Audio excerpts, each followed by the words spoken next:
بسم الله الرحمن الرحيم إن الحمد لله نحمده ونستعينه ونستغفره ونؤمن به ونتوكل عليه ونعوذ بالله من شرور أنفسنا ومن سيئات أعمالنا من يهده الله فلا مضل له ومن يضلله فلا هادي له ونشهد أن لا إله إلا الله وحده لا شريك له ونشهد أن سيدنا وإمامنا وقدوتنا وشفيعنا محمدًا عبده ورسوله صلى الله تعالى عليه وعلى آله وأصحابه وأزواجه وبناته وأهل بيته أجمعين وبارك وسلم تسليمًا كثيرًا كثيرًا. أما بعد، أعوذ بالله من الشيطان الرجيم. بسم الله الرحمن الرحيم. وبشر الصابرين الذين إذا أصابتهم مصيبة قالوا إنا لله وإنا إليه راجعون أولئك عليهم صلوات من ربهم ورحمة وأولئك هم المهتدون. میری عزت مآب پردہ نشین ماؤں، بہنوں اور عزیز بچیوں، اللہ تعالیٰ کا ہم سبوں کو بہت شکر ادا کرنا چاہیے کہ اللہ تعالیٰ نے ہمیں ایمان کی دولت عطا فرمائی ہے اور ہمیں مذہب اسلام عطا فرمایا ہے۔ اسلام وہ مذہب ہے جو دنیا کے تمام مذاہب میں سب سے زیادہ جامع ہے، مکمل ہے، کمپلیٹ ہے، اور قیامت تک کے لیے اللہ تعالی نے اس مذہب کو چن لیا ہے۔ اعوذ باللہ من الشیطان الرجیم۔ الیوم اکملت لکم دینکم، حجۃ الوداع کے موقع سے اللہ تعالی نے یہ آیت نازل فرمائی کہ اے ایمان والو، آج ہم نے تمہارے لیے تمہارے دین کو مکمل کر دیا۔ واتممت علیکم نعمتی، اور تم پر میں نے اپنی نعمت تمام کر دی۔ ورضیت لکم الاسلام دینا، اور میں نے تمہارے لیے اسلام کو بطور دین کے، بطور مذہب کے، بطور دھرم کے، بطور ریلیجن کے، بطور زندگی گزارنے کے طریقے کے پسند کر لیا۔ دین کہتے ہیں زندگی گزارنے کے طریقے کو۔ اس طریقے کو اللہ تعالیٰ نے ہمیں اسلام کی شکل میں عطا فرمایا، اور اسلام ہمیں معلوم ہوتا ہے قرآن سے، اس کے بعد نبی پاک صلی اللہ علیہ وسلم کی احادیث سے، اور پھر نبی پاک صلی اللہ علیہ وسلم کی سیرت سے، آپ کی زندگی سے، صحابہ کرام کی زندگیوں سے۔ یعنی ہم تھیوریکل اگر پڑھنا چاہتے ہیں اسلام کو تو ہمیں قرآن و حدیث کا مطالعہ کرنا ضروری ہے، اور اگر ہم پریکٹیکل اسلام کو سمجھنا چاہتے ہیں، اس کے عملی نمونے کو دیکھنا چاہتے ہیں، تو ہمیں اللہ کے نبی صلی اللہ علیہ وسلم کی زندگی کا مطالعہ کرنا پڑے گا، صحابہ کرام کی زندگی کا مطالعہ کرنا پڑے گا، نبی پاک صلی اللہ علیہ وسلم کی ازواج مطہرات یعنی آپ کی پاک بیویوں اور آپ کی پاک بیٹیوں کی زندگی کو دیکھنا پڑے گا۔ تب ہمیں جا کر پورے طور پر اسلام سمجھ میں آئے گا، اور دین کا صحیح فہم، دین کی صحیح سمجھ ہمیں اللہ تعالیٰ عطا فرمائے گا اس کے ذریعے سے۔ لیکن میری بہنوں، بہت افسوس کی بات یہ ہے کہ ہم مسلمان، چاہے مرد ہوں چاہے عورتیں ہوں، ہم میں سے بہت سے لوگ ایسے ہیں جن کا دین کا فہم اور دین کی سمجھ بہت ناقص ہے، بہت ہی انکمپلیٹ ہے۔ ہم لوگوں نے کچھ چیزوں کو دین سمجھ لیا ہے اور کچھ چیزوں کو دین کے خانے سے باہر نکال دیا ہے۔ مثال کے طور پر بہت سی بہنیں اور بھائی ایسے ہیں جو کہتے ہیں کہ صاحب اخلاق بہت اچھا رہنا چاہیے، ہمارا دل بہت صاف ہے، اور نماز کے بارے میں آپ بات کریں گے تو وہ کہیں گے کہ ہاں نماز بھی تو ضروری ہے، نماز تو پڑھنی ہی چاہیے، نماز سے بڑھ کر کیا چیز ہے۔ لیکن ایک بات بولیں، ہمارا دل نہ بہت صاف ہے۔ وہ اپنی تعریف کر رہے ہیں اور اپنے ایک اچھے عمل کو وہ پورا دین سمجھ رہے ہیں، اور ایک دین کے اہم حصے کا انکار کر رہے ہیں۔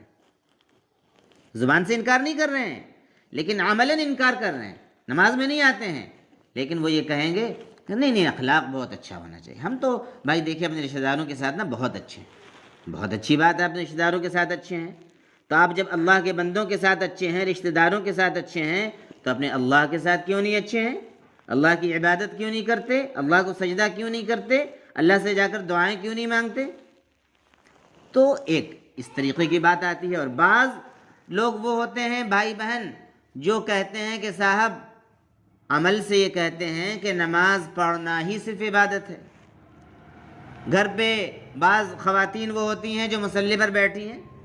ابھی چند دنوں پہلے یہیں کے ایک بھائی ملے اور کہنے لگے کہ ہماری اہلیہ جو ہیں وہ اتنا زیادہ وظیفہ پڑھتی ہیں کہ عصر سے جب بیٹھتی ہیں تو مغرب تک بات ہی نہیں کرتی ہیں۔ ہم کہتے ہیں چائے بنا دو تو وہ چائے نہیں بناتی ہیں۔ مہمان آتا ہے، مہمان گھوم کے چلا جاتا ہے۔ اگر بلی بھی آ گئی گھر میں تو اشارہ کرتی ہیں جیسے نماز پڑھ رہی ہوں، بات ہی نہیں کرتی ہیں۔ پتہ نہیں ان کا کون سا وظیفہ ہے کہ وظیفہ ٹوٹ جائے۔ تو یہ بھی غلط ہے۔ شوہر کی اطاعت نہیں کر رہی ہیں اور صرف مصلی پر بیٹھی ہوئی ہیں اور اسی کو دین سمجھ رہی ہیں، تو یہ بھی غلط ہے۔ دین وہ ہے جو اللہ کے نبی صلی اللہ علیہ وسلم کی سنتوں سے معلوم ہوتا ہے۔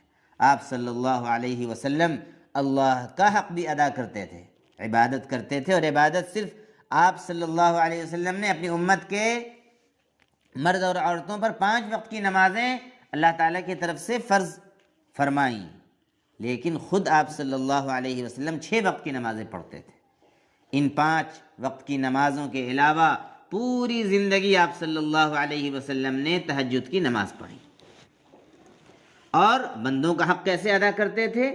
آپ گھر میں جب تشریف لاتے تھے، اما جان حضرت عائشہ رضی اللہ عنہ فرماتی ہیں کہ آپ عام انسان کی طرح ہوتے تھے، اپنی بکری کا دودھ خود دوہ لیتے تھے اور اپنے کپڑے کو خود درست کر لیتے تھے، اور بعض روایتوں میں آتا ہے کہ آپ اپنے گھر کی ازواج مطہرات کے کاموں میں ہاتھ بٹا دیتے تھے۔ تو آپ اللہ کے ساتھ بھی اچھے تھے، بندوں کے ساتھ بھی اچھے تھے۔ آپ نے فرمایا کہ تم میں سے سب سے اچھا وہ ہے جو اپنے گھر والوں کے لیے اچھا ہے، اپنی بیویوں کے لیے اچھا ہے، اپنی ماں کے لیے اچھا ہے، اپنی بچی اور اپنے بچے کے لیے اچھا ہے، اور میں اپنے گھر والوں کے لیے سب سے اچھا ہوں۔ اور حضرت عائشہ رضی اللہ عنہا ہوں، حضرت خدیجہ رضی اللہ عنہا ہوں، تمام ازواج مطہرات سب نے اس بات کی گواہی دی ہے کہ آپ صلی اللہ علیہ وسلم سے اچھا شوہر ہم نے نہیں پایا۔ جتنی محبت آپ فرماتے تھے، جتنا خیال آپ فرماتے تھے، جتنا بیویوں میں انصاف آپ فرماتے تھے، کسی نے ایسا کر کے نہیں دکھایا۔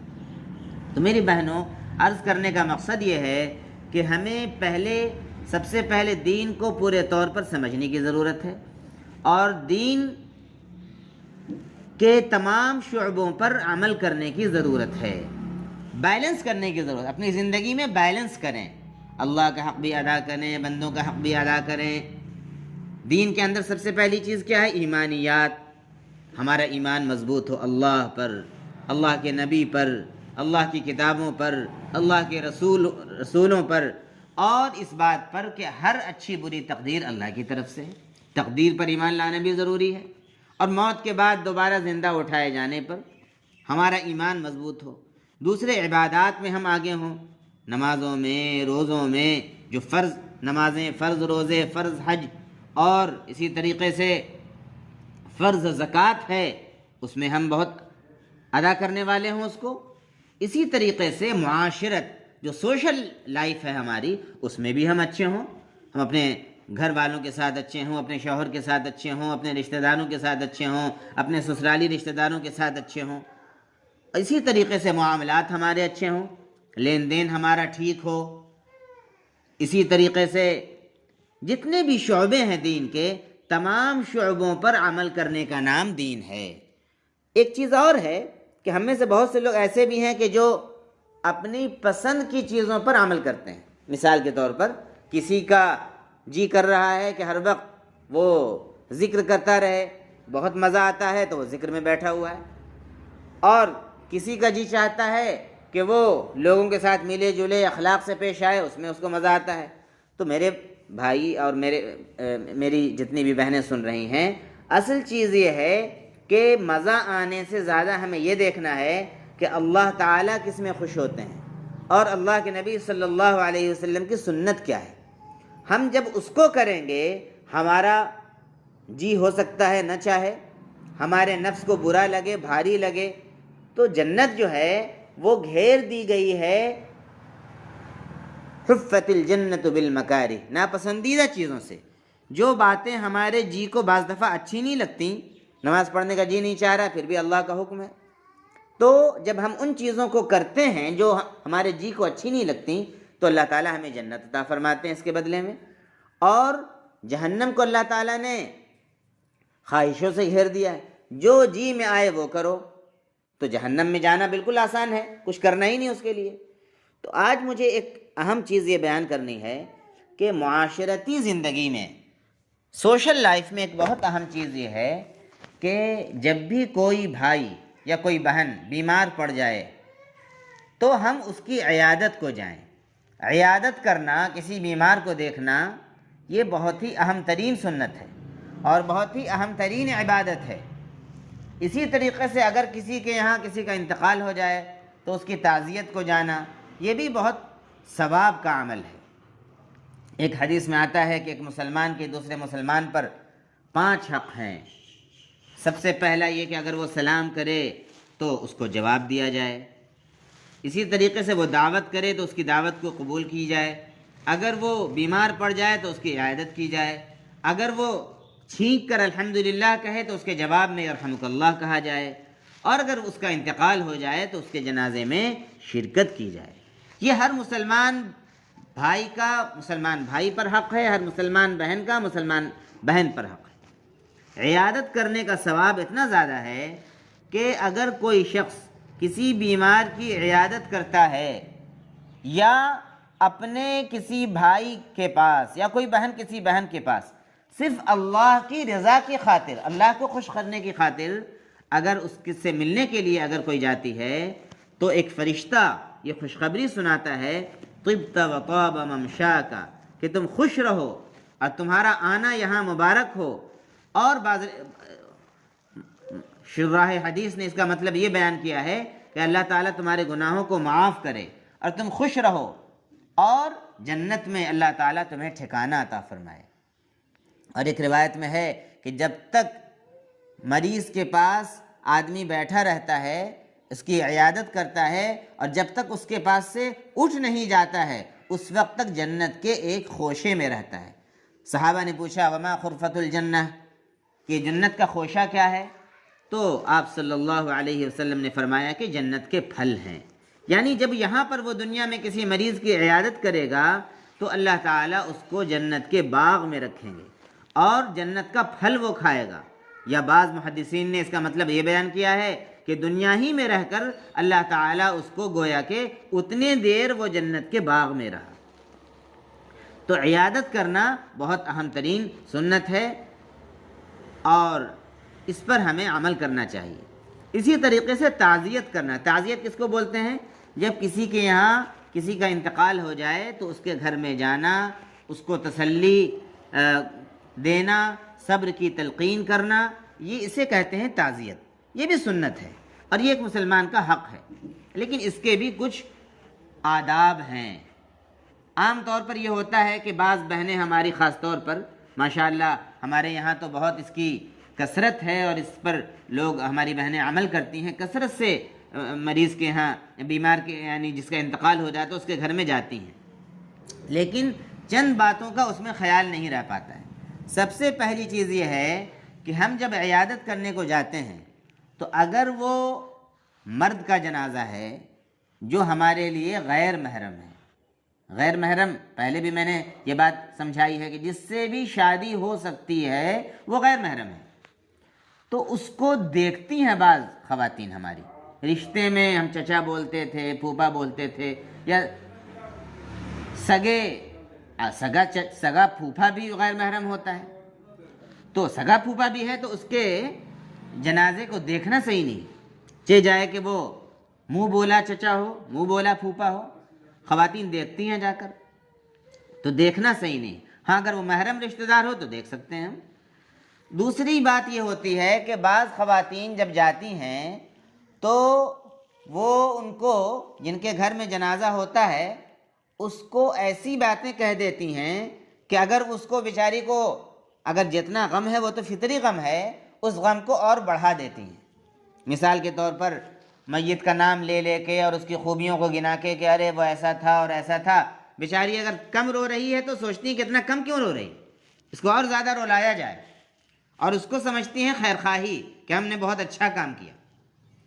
تو تعزیت کا مطلب یہ ہے کہ تسلی دینا, اس کے غم کو ہلکا کرنا اور اس کو صبر کی تلقین کرنا, اسے کہتے ہیں تعزیت. ایک روایت پڑھ کر میں اپنی بات ختم کر دوں گا. آپ صلی اللہ علیہ وسلم کی ایک بیٹی ہیں, روایتوں میں جن کا تذکرہ آتا ہے کہ وہ حضرت زینب رضی اللہ عنہا ہیں. جب ان کے بچے کا انتقال کا وقت قریب آیا, جہاں کنی کا عالم تھا, تو اللہ کے نبی صلی اللہ علیہ وسلم کی خدمت میں انہوں نے پیغام بھیجا کہ آپ تشریف لے آئیں, میرے بچے کا ایسا وقت آ رہا ہے, بالکل جہاں کنی کا عالم ہے, لگتا ہے کہ بس تھوڑی دیر کا مہمان ہے. تو آپ صلی اللہ علیہ وسلم اس وقت مشغول تھے صحابہ کرام کے درمیان. آپ نے ایک اپنے خادم کو, ایک صحابی کو بھیجا یہ کہہ کر کہ حکم کر دو کہ وہ ان للہ ما اخذ, کہ جو بھی چیز ہے ان کے پاس وہ اللہ کی دی ہوئی ہے, اور جو چیز اللہ تعالیٰ لے رہا ہے اس سے وہ بھی اللہ ہی کی دی ہوئی امانت ہے, اور ہر چیز کا وقت متعین ہے, یعنی ہر بچے کا, ہر انسان کی موت کا وقت متعین ہے. فلتصبر ولتحتسب, تو وہ صبر سے کام لیں اور اس صبر کرنے پر اللہ کے یہاں ثواب کی امید رکھیں. تو انہوں نے جا کر کہہ دیا. تو ان بیٹی نے دوبارہ نبی پاک صلی اللہ علیہ وسلم کی خدمت میں یہ درخواست بھیجی کہ نہیں, آپ ضرور تشریف لے آئیں, ہم یہ چاہتے ہیں کہ آپ تشریف لائیں. تو آپ صلی اللہ علیہ وسلم تشریف لے گئے, اور آپ کے ساتھ اور بھی صحابہ, حضرت زید بن ثابت اور حضرت معاذ بن جبل اور دیگر صحابہ کرام رضوان اللہ علیہم اجمعین تشریف لے گئے.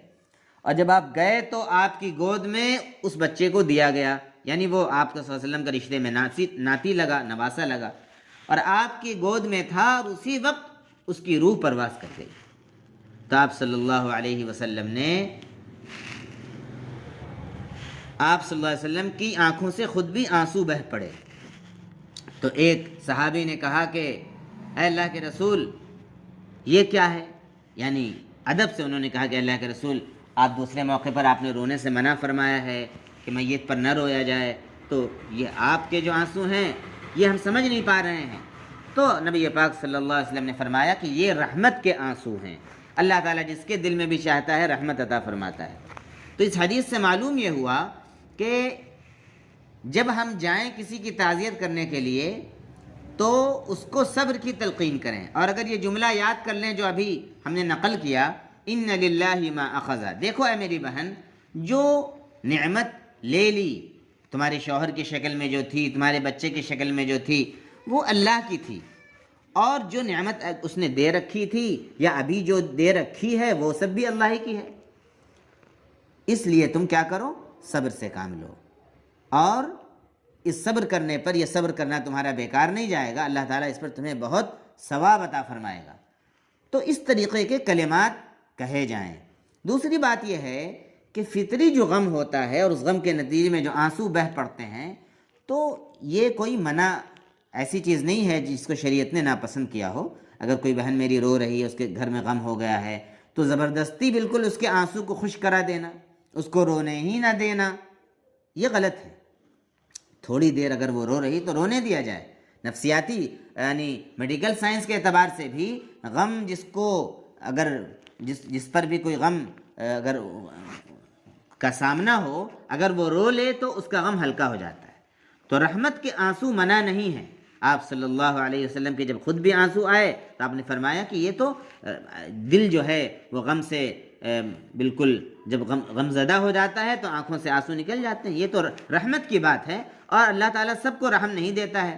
بہت سے لوگوں کے دل اتنے سخت ہوتے ہیں کہ انہیں سخت سے سخت موقع پر بھی رونا نہیں آتا ہے. تو دل کی نرمی کی بات ہے یہ کہ کسی انسان کو رونا آ جاتا ہے, تو اس رونے سے منع نہیں فرمایا گیا, بلکہ ایسا رونا کہ جس میں انسان اللہ کی تقدیر کے خلاف کوئی بات کہہ دے, نعوذ باللہ, اور اللہ کی تقدیر پر راضی نہ ہو, اور نازیبا کلمات کہہ کے روئے کہ نعوذ باللہ اللہ تعالیٰ کو ہمارا ہی گھر ملا تھا, اور نعوذ باللہ اللہ تعالیٰ نے اتنی جلدی ہمارے شوہر کو لے لیا. بہت ساری اس طرح کی باتیں بعض مرتبہ غم کے غلبے کی وجہ سے نکل جاتے ہیں، تو یہ اس سے منع کیا گیا ہے کہ جس میں جزا اور فضا ہو اور اللہ کی تقدیر پر گویا کہ راضی نہ رہنے کا اشارہ ہو، ایسا رونا اور ماتم کرنا اور بین کرنا، اور غم ختم ہو گیا ہے پھر بھی آواز نکل رہی ہے، اس سے منع کیا گیا ہے۔ اس لیے میری بہنوں، ہم سبوں کو چاہیے کہ ہم اللہ کے نبی صلی اللہ علیہ وسلم کی تمام سنتوں پر عمل کریں، اللہ کے تمام احکامات پر عمل کریں، اور خاص طور پر جب کوئی بیمار پڑ جائے تو اللہ کی رضا کی خاطر اس کی عیادت کو جائیں، اور ایسے بھی جب بھی کسی سے ملنے کے لیے جائیں تو اپنی نیت کو درست کر لیں کہ ہم ان سے ملنے جو جا رہے ہیں یہ اللہ کے لیے جا رہے ہیں، حتیٰ کہ شادی بیاہ میں بھی جا رہے ہیں تو اللہ کے لیے جا رہے ہیں، تو ہمارا یہ ملنا جلنا اللہ کی رضا کی خاطر ہوگا تو عبادت بن جائے گا۔ اللہ تعالیٰ سے دعا ہے کہ اللہ تعالیٰ ہم سبوں کو کہنے سننے سے زیادہ ان باتوں پر عمل کرنے کی توفیق عطا فرمائے، آمین۔ وآخر دعوانا الحمد للہ رب العالمین۔ الحمد للہ رب العالمین والصلاة والسلام على سید المرسلین۔ ربنا ظلمنا انفسنا وان لم تغفر لنا وترحمنا لنكونن من الخاسرین۔ لا الہ الا انت سبحانک انی کنت من الظالمین۔ ربنا آتنا من لدنک رحمة وهيئ لنا من امرنا رشدا۔ ربنا لا تزغ قلوبنا بعد إذ هديتنا وهب لنا من لدنك رحمة إنك أنت الوهاب۔ اے اللہ، اے اللہ، اے اللہ، اے اللہ ہم سب کی کوتاہیوں کو اور خطاؤں کو اور گناہوں کو معاف فرما دیجئے۔ یا اللہ اب تک دین کو سمجھنے میں اور دین پر عمل کرنے میں ہم لوگوں سے جو کوتاہیاں ہو گئی ہیں اللہ اس کو آپ معاف فرما دیجئے۔ اے اللہ پورے طور پر دین کو ہمیں سمجھنے کی توفیق عطا فرمائیے، قرآن مجید کی تلاوت کرنے کی اور اس کو پڑھنے کی اور اس کے ترجمے کو اور معانی کو بھی جاننے کی اللہ ہمیں توفیق عطا فرمائیے۔ گھر میں روزانہ نبی پاک صلی اللہ علیہ وسلم کی احادیث کا مذاکرہ کرنے کی ہمیں توفیق عطا فرمائیے۔ اے اللہ ہمیں پورے طور پر یا اللہ پورے دین پر عمل کرنے کی توفیق عطا فرمائیے، پورے اسلام میں ہمیں داخل ہونے کی توفیق عطا فرمائیے۔ اے اللہ، اے اللہ، اے اللہ، اے اللہ کوئی بھی خیر کا ایسا موقع نہ ہو جو ہم سے ضائع ہو جائے۔ اے اللہ ہمیں توفیق دیجیے کہ ہم تمام یا اللہ نیک کاموں میں آگے رہیں، اور جتنی بھی بری باتیں ہیں اور فحش باتیں ہیں اور جن سے آپ ناراض ہوتے ہیں اور جو تیرے نبی پاک صلی اللہ علیہ وسلم کی سنتوں کے خلاف ہیں، اے اللہ آپ ان سے ہم سبوں کو اے اللہ بچنے کی توفیق عطا فرمائیے۔ اے اللہ ہمارے اخلاق کو اچھا کر دیجیے، اے اللہ ہمارے معاملات کو اچھا کر دیجیے۔ اے اللہ ہمیں اپنی زبان پر یا اللہ کنٹرول رکھنے کی توفیق عطا فرمائیے۔ اے اللہ، اے اللہ، اے اللہ ان تمام خیر کی دعاؤں کو ہم آپ سے مانگتے ہیں یا اللہ جو نبی پاک صلی اللہ علیہ وسلم نے آپ سے مانگی ہیں، ان تمام شرور سے ہم آپ کی پناہ چاہتے ہیں جن سے نبی پاک صلی اللہ علیہ وسلم نے پناہ چاہی ہیں۔ اور اے اللہ غزہ میں یا اللہ آپ نے جو یا اللہ مدد اپنی نازل فرمائی ہے، اور اللہ ابھی جنگ بندی ہوئی ہے، اے اللہ اس کو یا اللہ دیر تک اے اللہ وہاں کے رہنے والوں کو امن و امان عطا فرمائیے، عافیت عطا فرمائیے یا اللہ وہاں کے شہداء کی شہادتوں کو قبول فرما کر یا اللہ پوری دنیا کے مسلمانوں کے لیے اے اللہ رحم کا، کرم کا اور فتح و نصرت کا فیصلہ فرمائیے۔ اے اللہ وہاں کی ماؤں کو اور یا اللہ وہاں کے لوگوں کو اے اللہ صبر و قرار عطا فرمائیے، اور اے اللہ انہوں نے دین کا جو نمونہ پیش کیا ہے اے اللہ ہمیں بھی اس طریقے کا اے اللہ دین عطا فرمائیے، ہمیں بھی اس طرح کا ایمان عطا فرمائیے۔ اے اللہ مسجد اقصیٰ کی حفاظت فرمائیے، اور اے اللہ دوبارہ اس کو اے اللہ یہودیوں کے ناپاک چنگل سے آزاد فرما دیجیے، اور اے اللہ ہمیں حرمین شریفین کی بار بار زیارت نصیب فرمائیے، اور اس کے ساتھ قبلہ اول ہمیں مسجد اقصیٰ کی بھی اللہ زیارت یا اللہ نصیب فرمائیے۔ یا اللہ ہماری دعاؤں کو محض اپنے فضل و کرم سے قبول فرمائیے۔ ربنا تقبل منا انك انت السميع العليم وارنا مناسكنا وتب علينا انك انت التواب الرحيم۔ سبحان ربك رب العزة عما يصفون